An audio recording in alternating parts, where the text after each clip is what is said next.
क्षेमाक्षिभिर्यजत्राः स्थिरैरङ्गैस्तुष्ट्वागुंसस्तनूभिर्विषेम देवहितं यदायुः स्वस्ति न इंद्रो वृद्धश्रवाः स्वस्ति न पूषा विश्ववेदाः स्वस्ति नस्तार्क्ष्यो वरिष्ठनेमिः स्वस्ति नो बृहस्पतिर्दधातु। ओम शांति शांति शांति।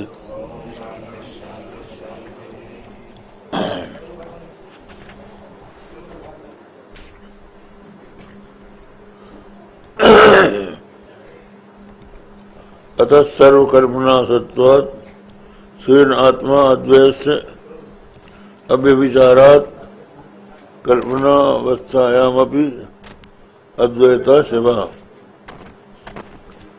ये बताया कि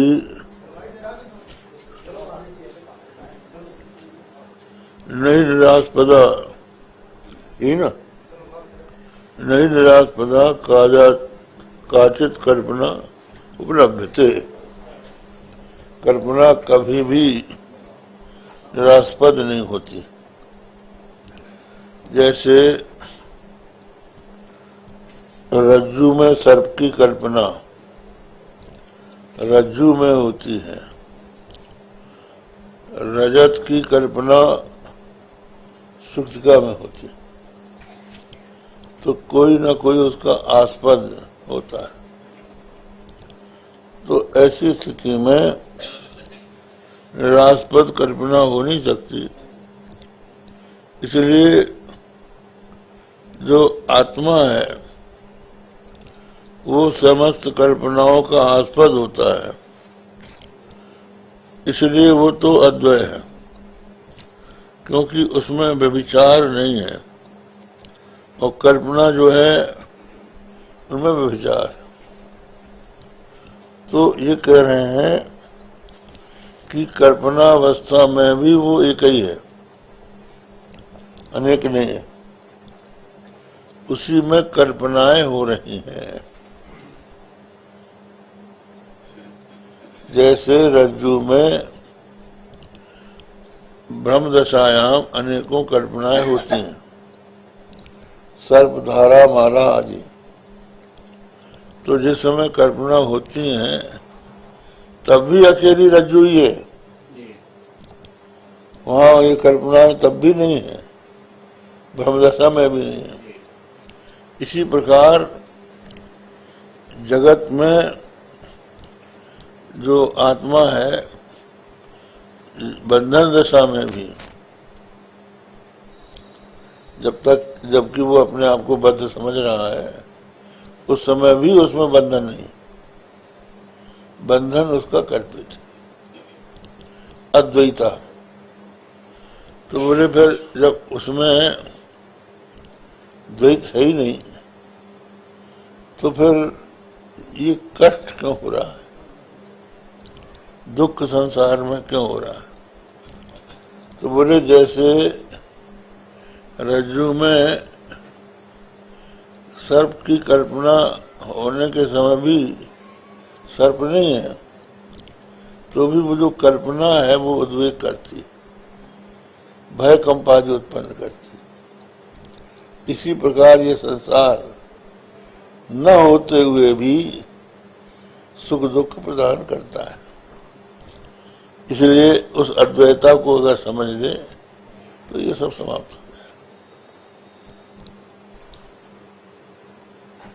इसलिए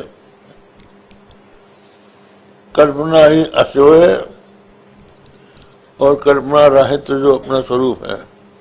रज्जु सर्पादिवत साजिक कारिण्यो ही ता माने कल्पना रज्जु सर्पादि के समान त्रासादि करने वाले हैं।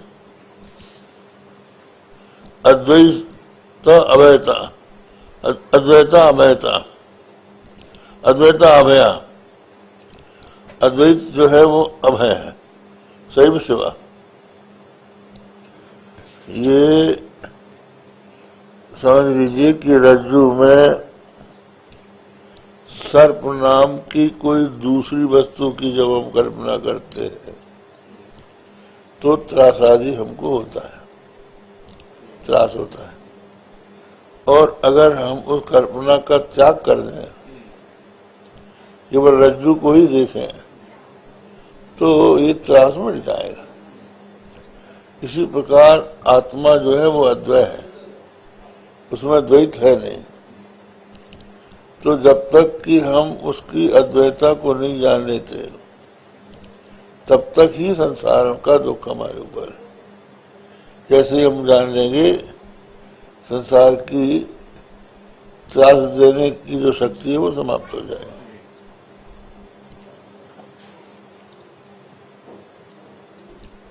हो गया ना? अब ये ठीक हमको चाहिए गया था।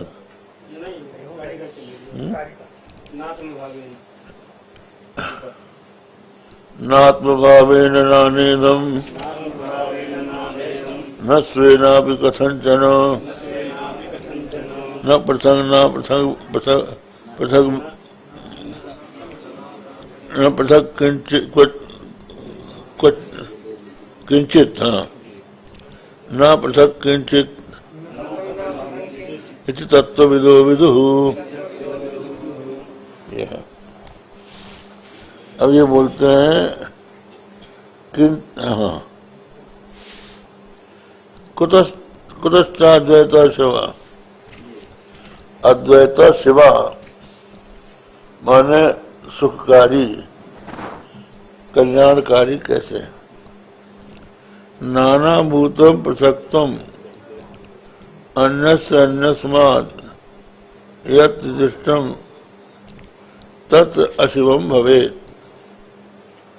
नानाभूत पृथक तो जो है, अन्यस्य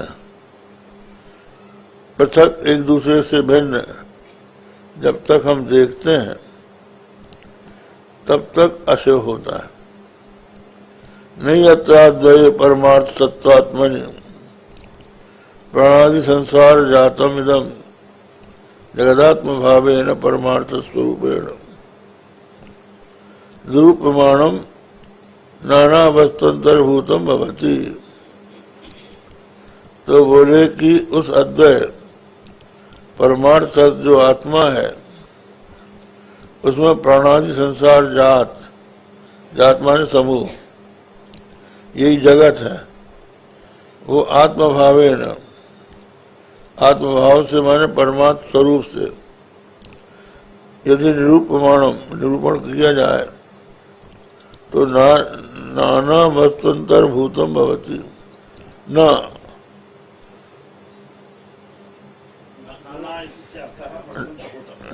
नाना वस्तुअंतर्भूतम भवति। नाना जो है कोई वस्तु अंतर नहीं रह जाती। यथा रज्जु सर्पेण प्रकाशेन, यथा रज्जु सर्पेण प्रकाशेन रूपमाणे,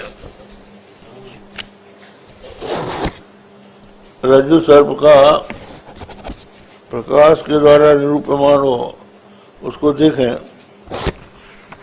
तो न नानाभूतम कल्पित सर्पवस्ति। तो सर्प जो है नानाभूत नहीं है। नानाभूत का क्या है? सर्प, धारा, माला, भूषित, ये नाना रूप है।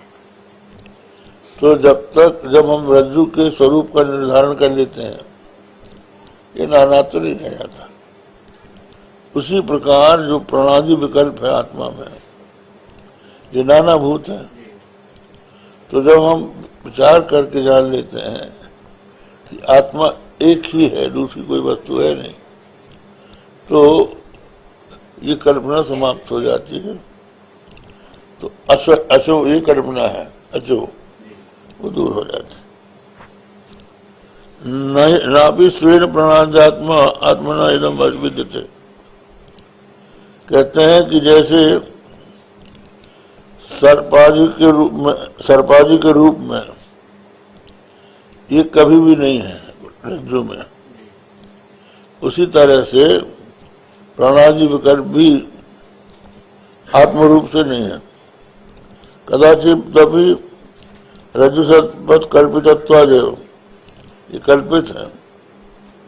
तथा अन्योन्यम न पृथक प्राणादि वस्तु यथा अश्वान महिषा पृथक विद्यते एवं। ये भी समझ लीजिए कि सर्प, धारा, माला, भूछिद्र, ये जो रज्जु में हमको पृथक पृथक दिखते हैं, ये रज्जु से भी पृथक नहीं है और आपस में भी एक दूसरे से पृथक नहीं है। सर्प से अलग धारा, धारा से अलग सर्प, सर्प से अलग माला या भूषित, इनका जो परस्पर भेद है ये भी मिथ्या है।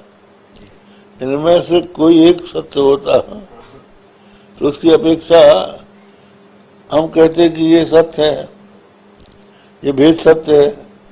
तो मिथ्या वस्तु, मिथ्या कल्पना से भेद नहीं बनता है। भेद जब दो वस्तुएं सत्य होती हैं तब बनता है। तो जब सभी कल्पनाएं हैं तो भेद कहाँ है? इसी तरह से जैसे घोड़े और भैंस, तो घोड़ा और भैंस जो है दोनों एक दूसरे से अलग कब है? जब घोड़ा भी सत्य हो, महिष भी सत्य हो, और अगर दोनों ही कल्पना होगी तो कौन किससे पृथक? ये है। तो प्राणादि जो है ये सबके सब जब कल्पित हैं तो परस्पर इनका भेद भी कल्पित है, क्योंकि स्वयं ही कल्पित है। पृथक विद्यते एवं अतो असत्वात् न अपृथक विद्यते अन्योन्यम परिणव। इसलिए एक दूसरे से फिर और एक दूसरे से भी नहीं हो सकती और दूसरे से भी परिणव किंचिदिति एवं परमार्थ तो परमार्थ विदु ब्राह्मणा विदु, परमार्थ को जानने वाले ब्राह्मण जानते हैं। अतो अशुभ हेतुत्वाभावात्, अशुभ हेतु अशुभ के हेतु होने न होने कारण अद्वैता एवं शिवा, अद्वैता ही शिवा है, कल्याणकारी है, इत्यभिप्राय। अब इसकी टीका देख लेते हैं।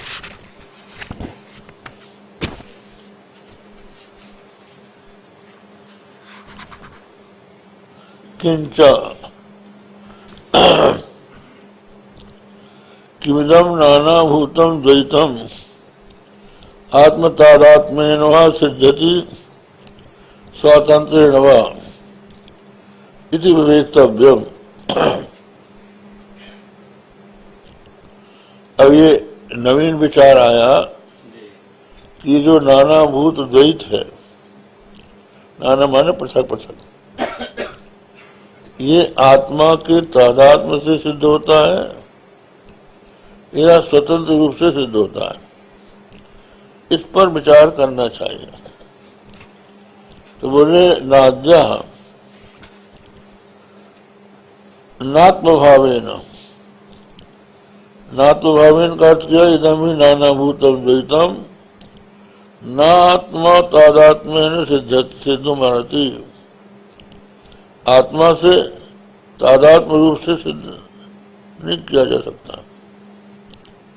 जड़ा जड़ो वृद्ध स्वभावयो तादात्म्य योगात्।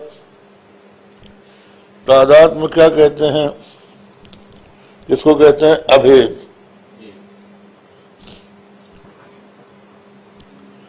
तो ये नानाभूत जो द्वैत है आत्मा के साथ अभेद रूप से सिद्ध हो रहा है या स्वतंत्र रूप से सिद्ध हो रहा है? तो बोले कि आत्म तादात्म्य रूप से तो सिद्ध नहीं हो सकता, क्योंकि दोनों में बहुत अंतर है। अभेदानुभूति नहीं हो सकती। जड़ा जड़ियो हो बुद्ध स्वभाव्यो हो, माने ये जो द्वैत है ये जड़ है और आत्मा जो है अजड़ है, तो दोनों का स्वभाव भिन्न है, विरुद्ध है, इसलिए तादात्म्य नहीं बनेगा। भेदादि शून्यात्म तादात्म्य च द्वैतस्य नानत्व सिद्धे। भेदादि शून्य जो आत्मा है उससे यदि द्वैत का तादात्म्य होगा तो द्वैत का नानात्व जो है सिद्ध नहीं रहेगा। अब ये कहते हैं कि अगर तादात्म्य मानो तो आत्मा जो है भेदादि से शून्य है, उसमें भेद है नहीं। तो अब जब उसके साथ ये अभेदानुभूत होंगे तो इनका नानात्व खत्म हो जाएगा, क्योंकि भेद इनमें भी नहीं रहेगा। फिर तो अपने नानात्व को खोकर ही आत्म तादात्म्य को प्राप्त करेंगे, अर्थात बात सामान्यीकरण होगा।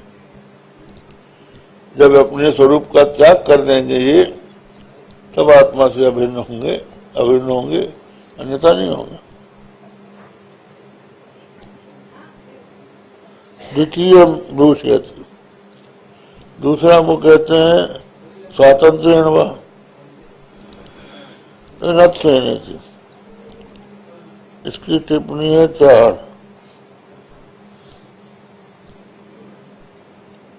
स्वातंत्र्य नहीं था। स्वीय सत्ता स्फूर्तियो अन्यापेक्षत्व रूपेण, अपनी सत्ता और स्फूर्ति के लिए अन्य की अपेक्षा न करके ये सिद्ध होते हैं। अगर आप ये कहें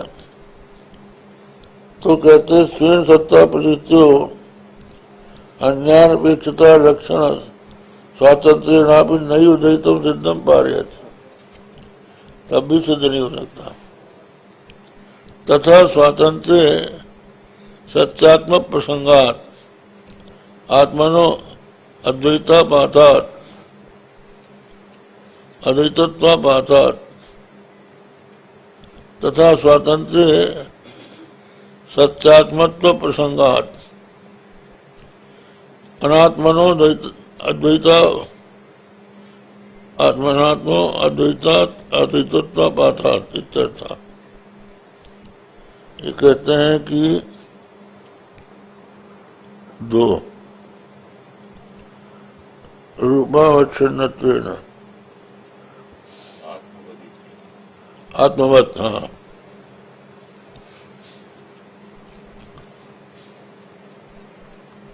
स्वातंत्र्य सति आत्मत्व प्रसंगात आत्मनो अद्वैतत्व भातात इत्यर्थ। ये कहते हैं कि अगर ये स्वतंत्र ही भाषित हो रहे हैं द्वैत, तो इनकी अपनी सत्ता अपनी स्फूर्ति है, तो सत्ता स्फूर्ति रूप से ये प्रकाशित हो रहे हैं, तो सत्ता स्फूर्ति तो एक ही है, वो आत्मा की है। तो ये आत्मा ही हो गया, फिर तो अद्वैत आ गया, इसलिए स्वतंत्र भी नहीं बन सकता। किम किमिदम द्वैतम अन्योन्यम पृथक पृथक वेति विवेक्तव्यम। और दूसरा यह है कि द्वैत जो है एक दूसरे से पृथक पृथक है, इस पर भी विचार करना चाहिए। तो बोले कि अन्योन्यम पृथक पृथक वेति किम किमिदम द्वैतम अन्योन्यम पृथक पृथक वेति, अन्योन्यम पृथक और या पृथक है, ये कहना है। ये द्वैत है, एक दूसरे से ये पृथक है या अपृथक है। तो द्वैत माने प्रणादि विकल्प, ये परस्पर एक दूसरे से भिन्न है या अभिन्न है, ये पूछा है। तो इसके संबंध में कहा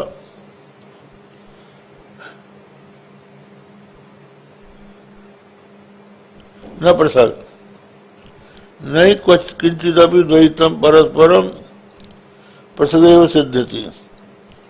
पृथक्त्वस्य धार्मिक प्रतियोगी रूपावच्छिन्नत्वेन अन्योन्याश्रयत्वात् धर्मत्व स्वरूपत्व योः दुर्वचनत्वात् इत्यर्था। तो बोले की पृथक के लिए ये आवश्यक है कि धर्मी और प्रतियोगी होना चाहिए। धर्मी और प्रतियोगी का अर्थ ये हुआ कि जैसे अश्व और महिष इन्हीं को ले ले, तो अश्व में अश्व हो गया धर्मी, प्रतियोगी, ये भाव होगा तो भी पृथक बनेगा। इसी तरह से अगर हम अश्व में लें तो अश्व धर्मी हुआ और उसका हो गया प्रतियोगी महिष। तो धर्मी और प्रतियोगी आपको कहना होगा प्राणादि विकल्प में। तो आत्मा हो गया धर्मी, नहीं परस्पर कहते हैं, परस्पर पृथ्वी सिद्ध्यति। पृथक्त्वस्य धर्मे प्रतियोगी रूपावच्छिन्नत्वेन अन्योन्याश्रयत्वात् धर्मत्व स्वरूपत्योः दुर्वचनत्वात् इत्यर्था। ये कह रहे हैं कि दोनों की पृथकता जब सिद्ध हो, अश्व पृथक है, महिष पृथक है, ये पहले सिद्ध हो जाए तब अन्न में अन्न की अनुयोगिता और प्रतियोगिता बने। तो पहले वो सिद्ध तो बने तब प्रतियोगी बने।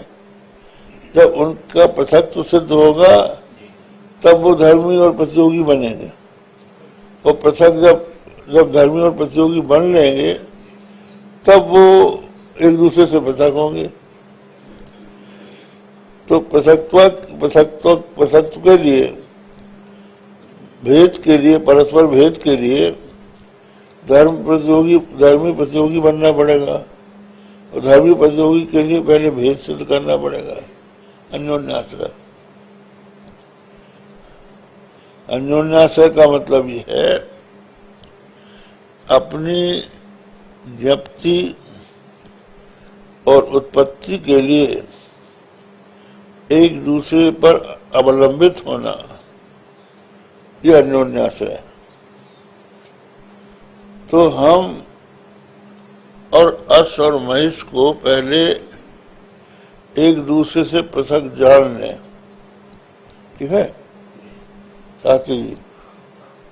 अश्व और महिष को हम पहले पृथक रूप से जान लें, तब हम ये कहेंगे कि अश्व से महिष भिन्न है या महिष से अश्व भिन्न है। लेकिन पृथक हम तब जानेंगे जब इनको हम लोग धर्मी और प्रतियोगी बना लेंगे। इसका इससे विरोध, ये इससे भिन्न है, ये इससे भिन्न है, तो यह रूप से हम जानेंगे। तो किसी धर्म के रूप में तो जानेंगे। तो धर्मी तो तब बनेगा जब हम उससे उसको पहले से जान लेंगे, उसको पहले से जान लेंगे। पहले से हम तभी जानेंगे जब पृथकता का ज्ञान तब होगा जब वो धर्मी प्रतियोगी बन जाएंगे। और धर्मी प्रतियोगी तब बनेंगे जब पृथकता ज्ञान होगा, और पृथकता ज्ञान तब होगा जब धर्मी प्रतियोगी हो जाएंगे। ये अन्योन्यास है। तो यहाँ ये बताया कि पृथकता से धर्मी प्रतियोगी रूपावच्छिन्नत्वेन अन्योन्याश्रयत्वात् धर्मत्व स्वरूपत्योर दुर्वचनत्वात्, धर्मत्व और स्वरूपत्व दोनों एक दूसरे से अलग नहीं किए जा सकते। पृथक तो एक धर्म है,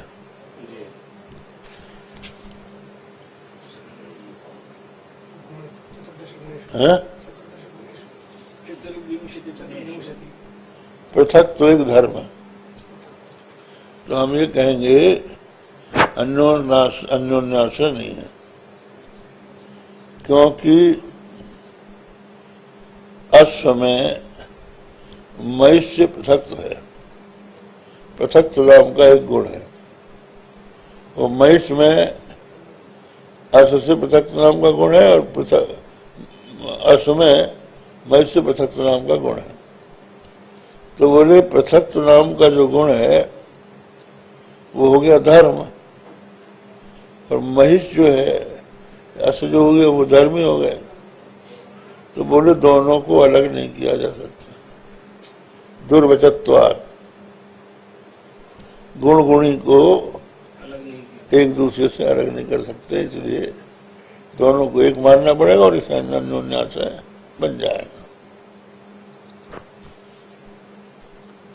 दुर्वचन ना भी किंचित अन्योन्यम अपृथक भूत्वा सिद्ध्यति, और दूसरे से अपृथक होकर वो सिद्ध होते हो ऐसा भी नहीं होगा, क्योंकि घटपटादि शब्दानां पर्यायत्व प्रसंगात व्यवहारत रूपापदात् इत्याह न पृथक। अब आप कहेंगे कि एक दूसरे से अपृथक होकर सिद्ध होते हैं, दूसरा भी कर रहा। तो घट और पट में जो भेद है, अब असमहित की छोड़ के घट पट को ले लीजिए, सरलता से समझ में आएगा। तो घट और पट पहले अलग हो रहे तब सिद्ध हो, जब सिद्ध हो तब अलग अलग हो, अन्योन्याश्रय हो गया। अब वो कहते हैं अपृथक, घट पट से पृथक नहीं है, पट घट से पृथक नहीं है। तो जब पृथक नहीं रहेंगे तो व्यवहार कैसे बनेगा कि ये घट है ये पट है। हम कहेंगे घट लाओ तो लोग पट लाएंगे, पट लाओ कहेंगे तो घट लाएंगे, तो व्यवहार का लोप हो जाएगा, अपृथक भी नहीं बन सकते। अतो वास्तव कार्य सर्वथा निरूपणा साम्येव द्वैतम, इसलिए वास्तव रूप से द्वैत जो है इसका निरूपण किया ही नहीं जा सकता। 6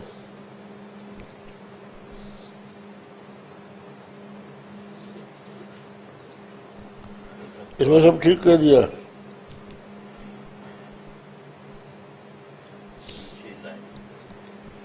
ना पृथक्त्व से धर्मत्व धर्मिणा सकाशात् पृथक्त्वं वाच्यम् अपृथक भूतयो तयो धर्म धर्मी भावा योगात्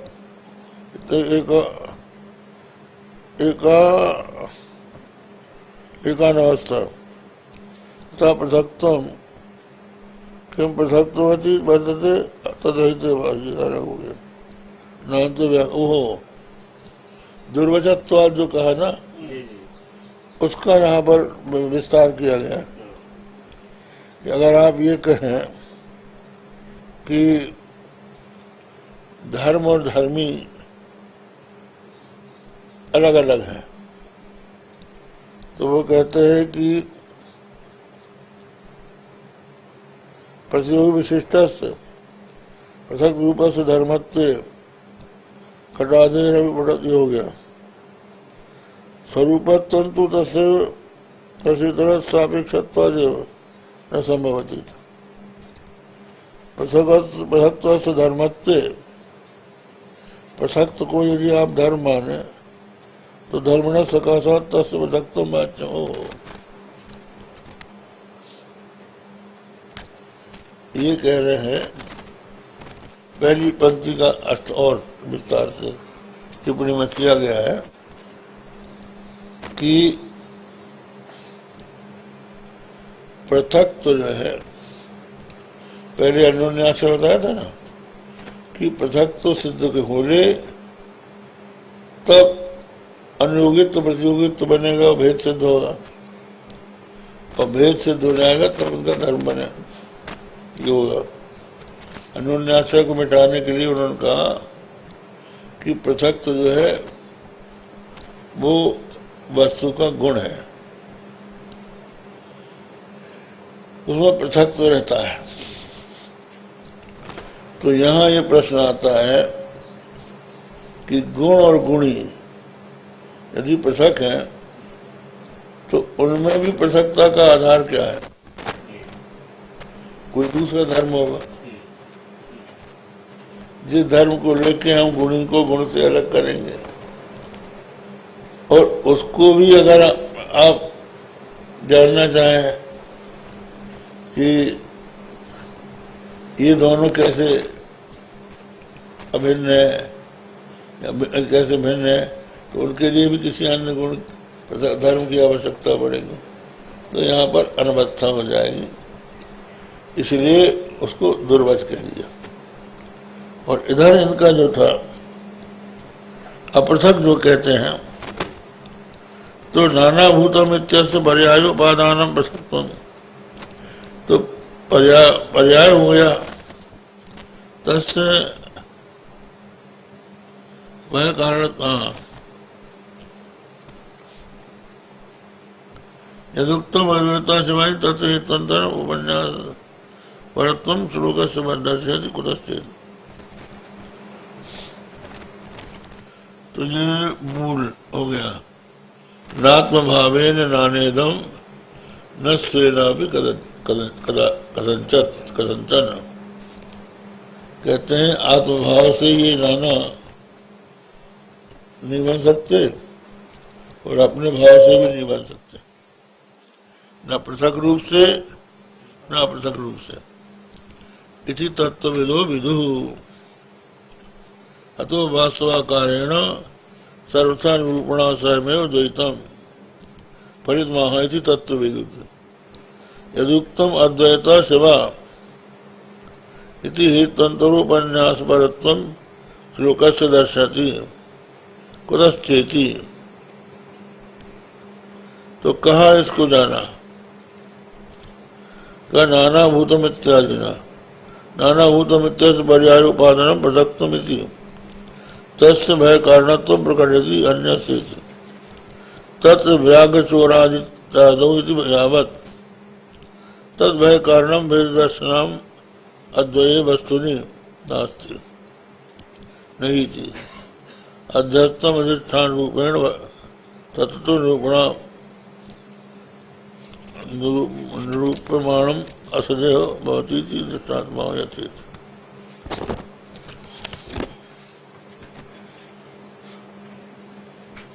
हाँ, ये समझ लीजिए कि ये जो जगत है जो हमको प्रतीत हो रहा है, ना तो ये पृथक है न अपृथक, दोनों तरह से सिद्ध नहीं हो रहा है। इसकी जो कल्पना है वो हमको कष्ट दे रही है। तो जैसे द्वैत कैसे कष्ट देता है, द्वितीया द्वै भयम भवति अथ तस्य भयम भवति, द्वितीया द्वै भयम भवति, उसको भय होता है। जो द्वैतदर्शी है, जो द्वैतदर्शी नहीं है उसको भय नहीं होता। तो द्वैत दर्शन से हमको क्या भय है? हम देख रहे हैं दुनिया को, हमको डर किस बात का? बल्कि अभी होता है कि अद्वैत में डर होता है। घर में हम किवाड़ बंद करके बैठे हैं, कोई ना हो तो हमको डर नहीं लगता। किवाड़ खुले रहते हैं तो डर लगता। बोले वहां भी डर है कि कहीं चोर न घुस जाए। तो चोर अपने से अलग है तभी ना दुख देता है, व्याघ्र अपने से अलग है तभी दुख देता है। तो जहां भी द्वैत दर्शन होता है वहां दुख होता है, और जहां द्वैत की कल्पना न हो। तो स्वप्न में आप देखते हैं कि सर्प आ गया तो आप डर के भागते हैं, स्वप्न में आपके सामने बाघ आ गया तो आप भागते हैं, स्वप्न में आप देखते हैं कि दुश्मन हमको मारने दौड़ रहा है तो आप डरते हैं, स्वप्न में आप ये देखते हैं कि बाढ़ आ गई, हम डूब रहे हैं, तो आपको भय होता है। तुलसीदास जी ने इसका उदाहरण दिया है कि स्वप्न में हमने देखा कि खूब वर्षा हुई, जल प्लावट हो गया, सब डूब रहा है, जितने भी गाय है भैंस है ये सब बहते चले जा रहे हैं, मनुष्य भी बह रहे हैं, हम अपने मकान की छत पे चढ़ गए हैं, जिधर देखो वहां पानी पानी पानी पानी दिख रहा है। अब हम देखते हैं कि वहां भी पानी आ रहा है, छत में भी पानी आ रहा है। अब हम कहते हैं नाव लाओ नाव लाओ, बचाओ बचाओ, और दूर तक दृष्टि डालते हैं, नाव का पता नहीं। अब लगा तो हम भी बहेंगे, हो गया, धक धक चेहरा हो रहा है, हृदय हो रहा है। इसमें का वट क्या दिख रहा, बढ़ रहा है। तो जैसे ही उठा तो कहा बाढ़ हाड़ कुछ नहीं, स्वप्न का खेल था।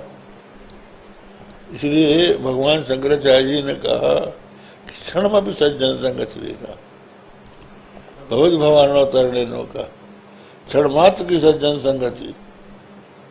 तो ये सज्जन की संगति क्षण मात्र की, क्षण मात्र की इसलिए कि सज्जन जो है वो सोते से जगा देते हैं,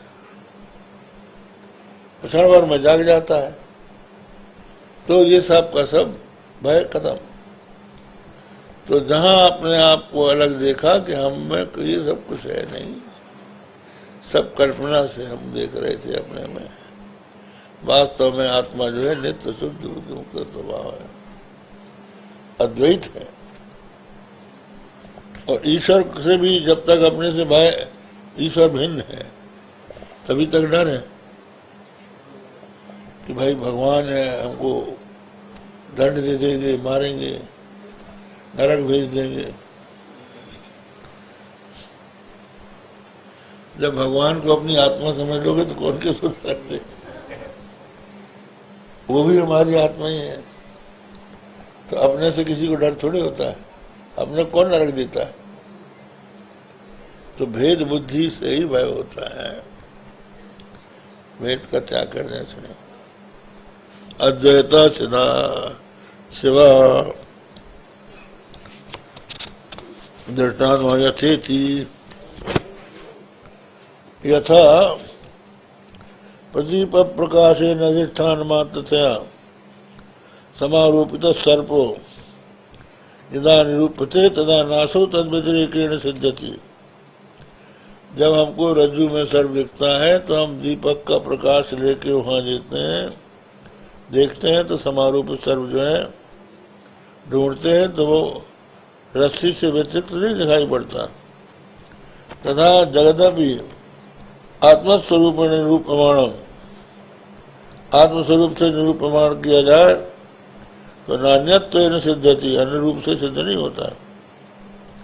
एवं प्रथम पादम व्याख्या द्वितीय पादम व्यादष्टे नापि कदाचिदपि कल्पनावस्थायाम प्रागूर्धम च, कल्पनावस्था के पहले और बाद में भी न पृथक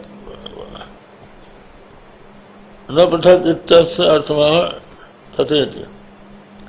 पृथक्तस्य अन्योन्याश्रयत्वेन दुर्वचनत्वात्, पृथक जो है अन्योन्याश्रय से दुर्वचन, दुर्वचन है। और वैधर्म उदाहरणम तो प्रातिकम पृथक् अधिकृत्य अविरुद्धम न पृथक इत्यादि व्याकरोति। द्वैतस्य प्रागुक्त न्यायेन असत्वान् न तन्मूल्यं वा परिणात्मना वा स अपृथक् भूत्वा सिद्धुमर्हति। अतो दुर्निवृत्तवान् न किंचित द्वैतम नाम अस्ति। इसलिए दुर्निरूपण होने कारण द्वैत नाम की कोई वस्तु नहीं है। ये ब्रह्म विद्याम मतम, जो ब्रह्मवेत्ता है उनका मत है। दृष्टम ही द्वैतम भय हेतु, जब द्वैत को देखा जाता तभी वह भय का हेतु होता है। तदस्पृष्टम पुनरद्वैतम अभयमेव इत्युपसंहरति। इसलिए हेतु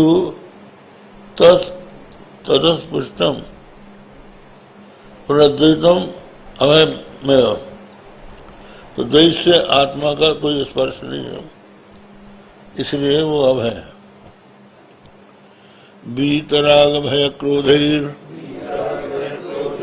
मुनिभिर्वेद पारगैः निर्विकल्पो ह्ययं दृष्टः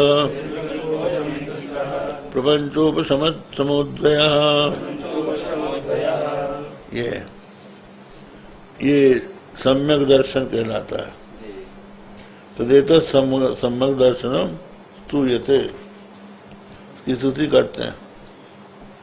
वीतराग भय द्वेष क्रोधादि सर्वदोषैः, वीतराग विगत राग भय द्वेष क्रोधादि सर्वदोषैः। वीत का मतलब है विशेषण इतः गतः, अर्थात विगता, विगत है क्या? राग भय द्वेष क्रोध आदि जो सर्वदोष हैं, जिनसे ये विगत हो चुके हैं, ऐसे मुनि मननशील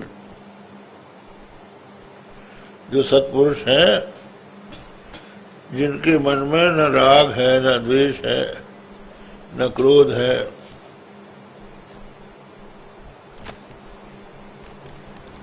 न भय है, इन दोषों के कारण कुछ लोग झूठ बोल सकते हैं,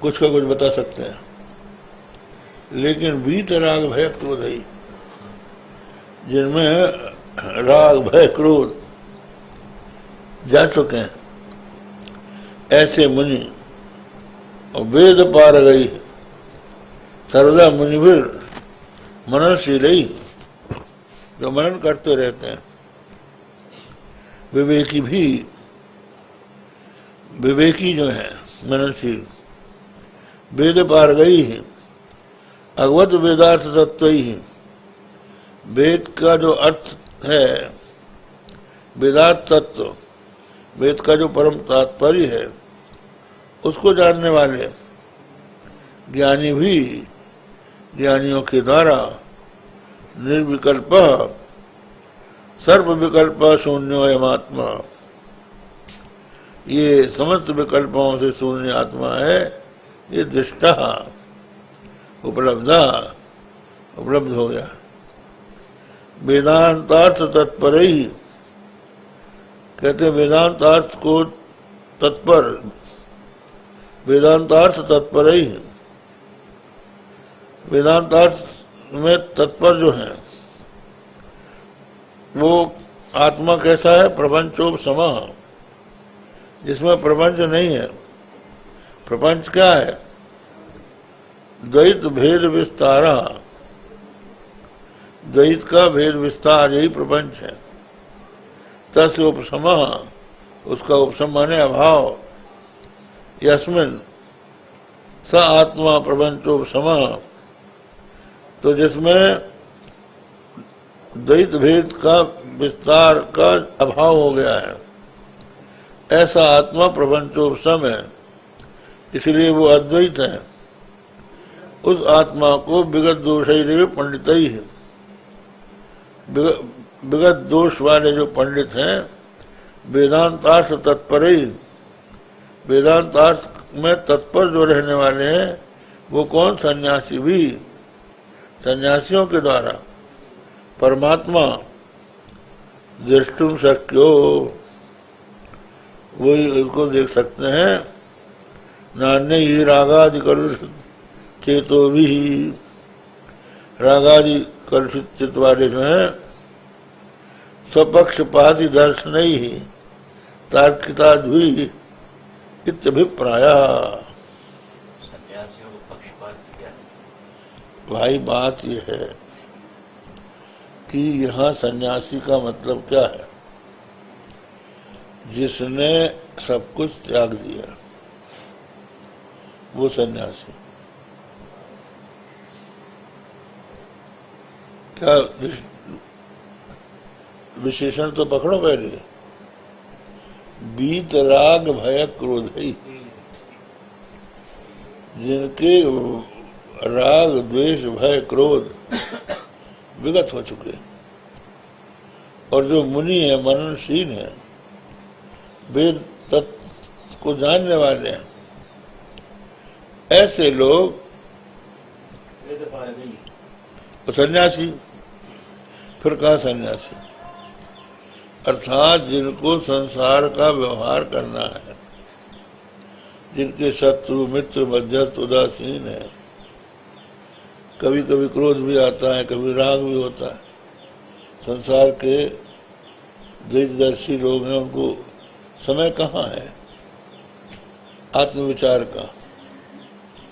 जिन्होंने सब कुछ छोड़कर एकमात्र वेदांत तत्व का विचार करना प्रारंभ कर दिया है, और विचार करने के लिए समय चाहिए।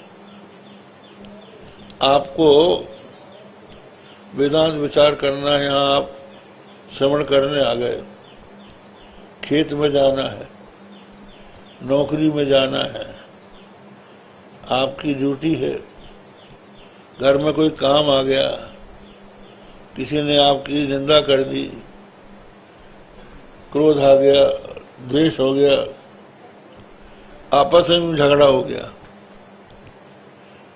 कभी कभी ऐसा ही होता है, चेला लोग लड़ पड़ते हैं, ये रहेगा तो हम नहीं रहेंगे।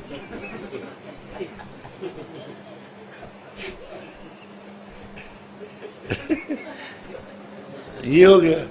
अब वो उनको कहाँ ज्ञान का मौका मिलेगा?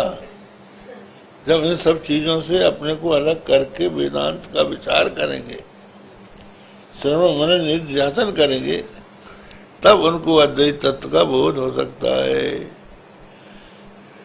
तो सन्यास जो है कोई भी कर सकता है, लेकिन सन्यास जो है वो वास्तविक होना चाहिए। ये बात, त्याग होना चाहिए। अभी कल बात हो रही थी, स्त्रियों को भी सन्यास हो सकता है, या तो शादी के पहले सन्यास नहीं हो जाए, या पति के मर जाने पे हो जाए, और विवाह कर दिया और कहा हम सन्यास ले रहे, तो ये नहीं बनेगा। तो मैं ऐसे ही था तो क्यों, तो वो नहीं चलेगा। ये बोला क्या? बोला यहाँ लागू नहीं होता, वहां तो दूसरा विवाह की बात, यहाँ विवाह ही नहीं करना है। हाँ वो तो पताऊ है, हाँ पताऊ। तो यहाँ तो ये बताया कि स्त्री भी अगर सन्यासी होगी तो अपने बेटे पोतों को बेटा पोता नहीं कहेगी। फिर कौन हमारा कोई संबंधी है? अजब तरह की हुई फराकत, न कोई मेरा न हम किसी के, न कोई हमारा है न हम किसी के। इस तरह की जिसकी दृढ़ धारणा हो जाएगी वो सन्यासी होता है। वेश बनाने से थोड़ी काम चलेगा। कि जो दक्षिणा हुई जाके घर में बांटे आए।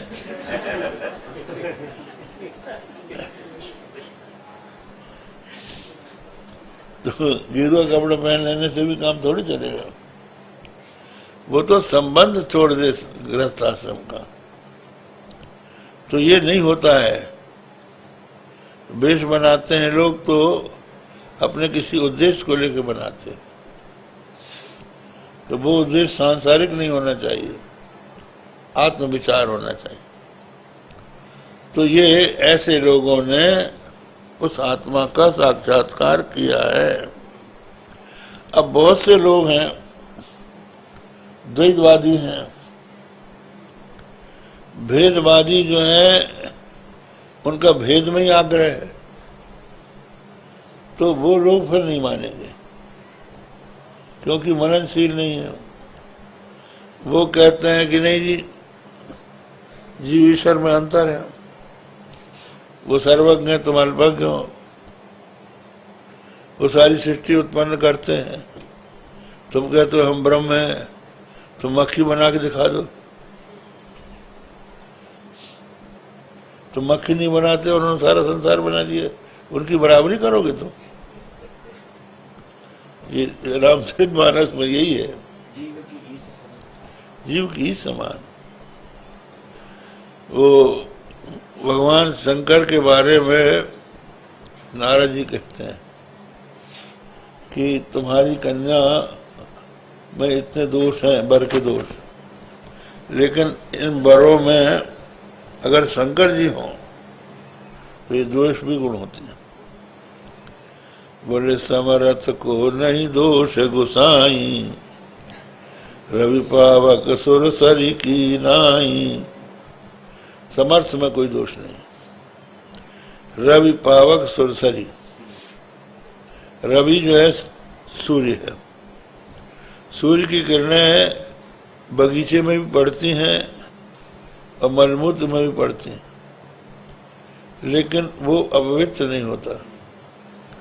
पावक अग्नि, अग्निहोत्र की भी अग्नि है, श्मशान की भी अग्नि है, सबको जलाता है, लेकिन वो अशुद्ध नहीं होता।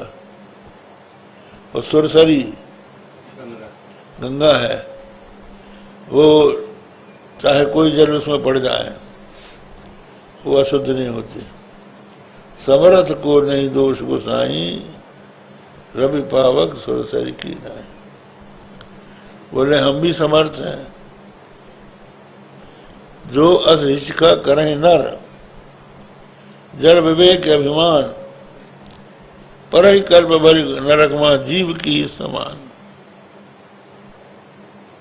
अगर ईश्वर की कोई ईशिका बराबरी करना चाहे, जड़ है, मूर्ख है, लेकिन ज्ञान के अभिमान में आकर कि हम तो परमात्मा से अभिन्न हैं और परमात्मा की हम बराबरी कर रहे हैं, तो बोले कि घोर नरक में जाएंगे जीव की ईश समान।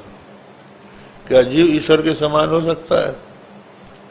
तो कुछ लोग इसी को पकड़ लेते हैं, आखिरी वाला, हाँ, जीव की समान। अंतिम पद।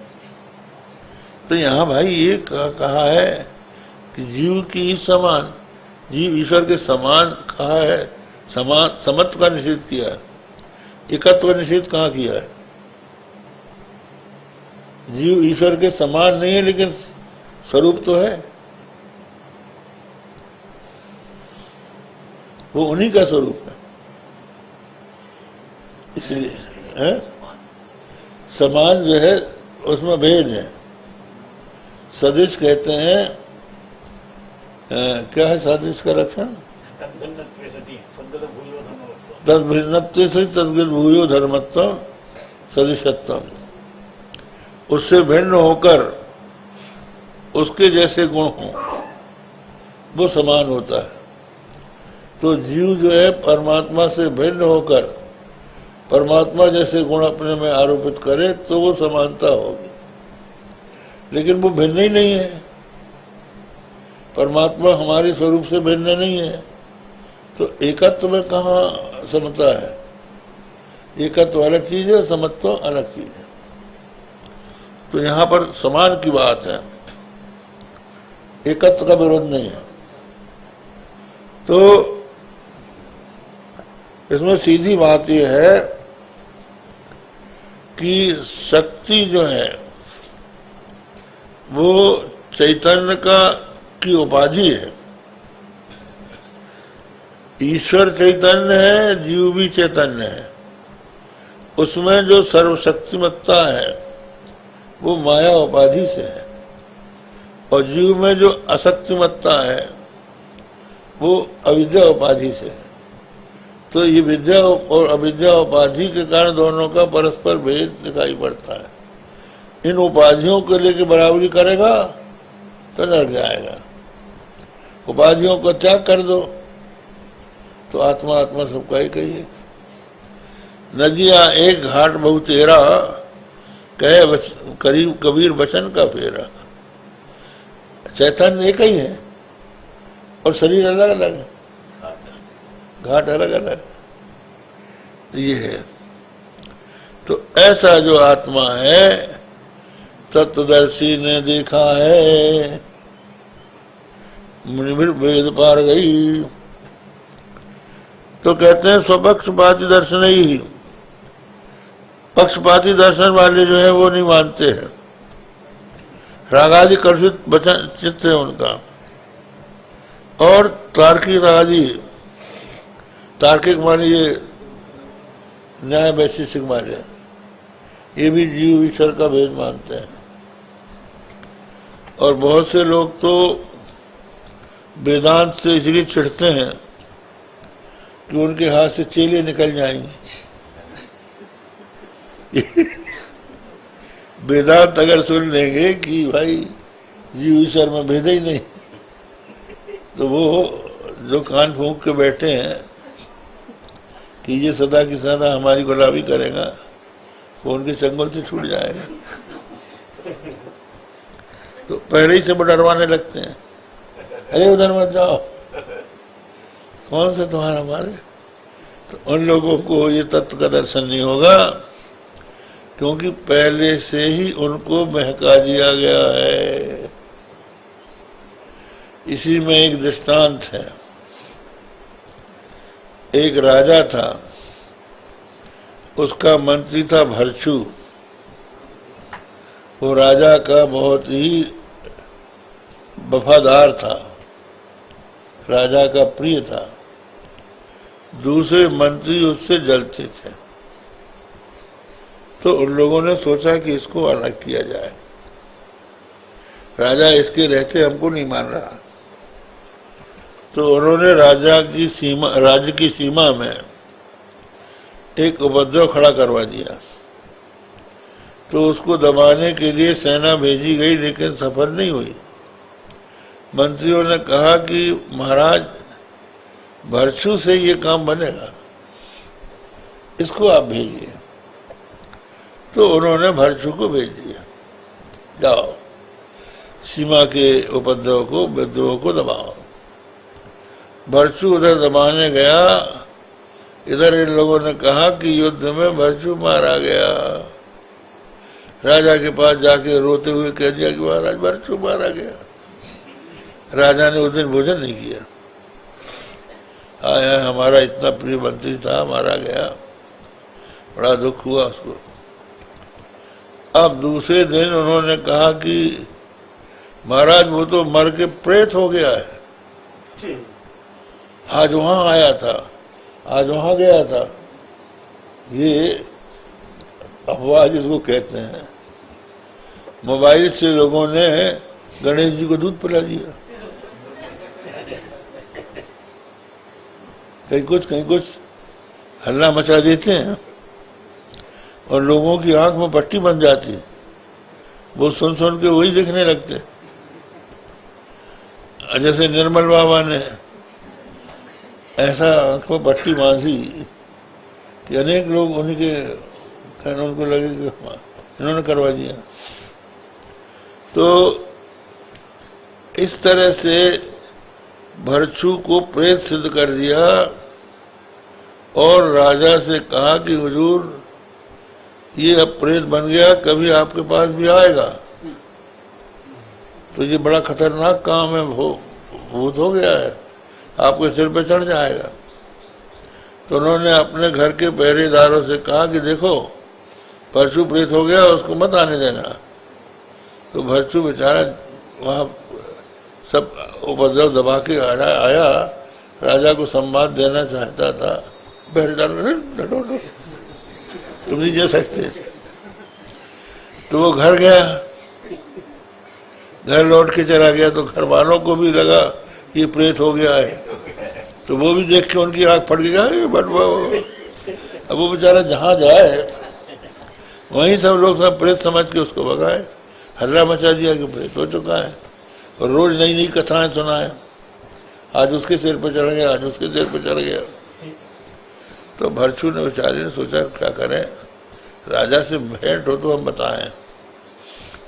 तो मकान की छत पे बैठ गया चुपचाप, एक मकान की छत में बैठ गया, और राजा हाथी में बैठ के शिकार खेलने जा रहा था।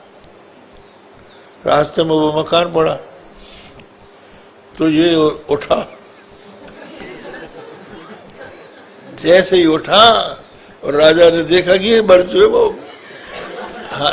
महावत से कहा भागो भागो भागो, वहां से भगाया। अब बेचारा कहाँ जाए क्या करे, तो उसको बैराग हो गया।